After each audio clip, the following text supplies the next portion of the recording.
শরীরে ও পজিটিভ গ্রুপের রক্তের বদলে দেয়া হয়েছে এ পজিটিভ গ্রুপের রক্ত। আর এতেই মৃত্যুর সঙ্গে লড়ছে রংপুর নগরীর কেরানীপাড়ার বাসিন্দা ফাতেমা বেগম। রবিবার দুপুরে নগরীর জেলা স্কুল থেকে একটি ব্যানার নিয়ে রংপুর মেডিকেল কলেজ হাসপাতালের সামনে জড়ো হন ভুক্তভোগীর সন্তান সহ তার সহপাঠীরা। ভুল রক্ত দিয়ে বন্ধুর মাকে চিকিৎসা দেওয়ার প্রতিবাদে ও সুষ্ঠু বিচারের দাবিতে মানববন্ধন করেছে রংপুর জেলা স্কুলের শিক্ষার্থীরা। ভুক্তভোগীর স্বজনরা জানান, গত 22 জুন রংপুর মেডিকেল কলেজ হাসপাতালে টিউমার অপারেশন করতে আসা 44 বছর বয়সী ফাতেমা বেগমের শরীরে ও পজিটিভ গ্রুপের রক্তের বদলে দেয়া হয় এ পজিটিভ গ্রুপের রক্ত। মূলত হাসপাতালে টিউমার অপারেশন করতে গিয়ে জটিল অবস্থা হয়েছে তার। হাসপাতালের ব্লাড ট্রান্সফিউশন বিভাগের গাফিলতিকে দায়ী করছে রোগীর স্বজনরা। ব্লাড দেওয়ার তার কিছুক্ষণ পরে বিভিন্ন ধরনের রিয়াকশন শুরু হয়ে গেছে। তো আবার আমরা তাকে বলি, তারা কোনো ব্যবস্থা গ্রহণ করে না।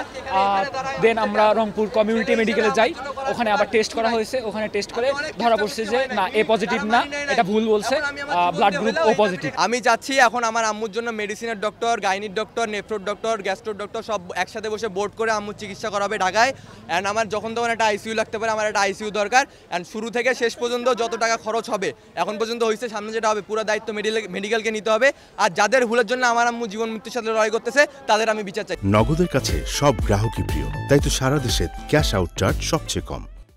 এদিকে 7 সদস্য বিশিষ্ট তদন্ত কমিটি গঠন করে ব্যবস্থা নেওয়ার কথা বলে দায়সারা উত্তর হাসপাতাল পরিচালকের। রোগীর মেয়ে অভিযোগ দিয়েছে যে তার মার এরকম মিসম্যাচ ব্লাড ট্রান্সফিউশন হয়েছে, এখানে গ্রুপিংয়ের ভুল হয়েছে।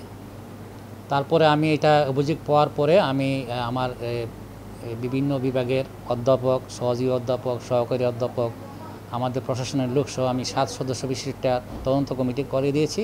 তদন্তের রিপোর্ট দেওয়ার পরে তদন্ত যদি কেউ দায়ী হয়, যে কোনো ব্যক্তিকে ওনারা দায়ী করে, অবশ্যই আমরা তাদের বিরুদ্ধে ব্যবস্থা নিব।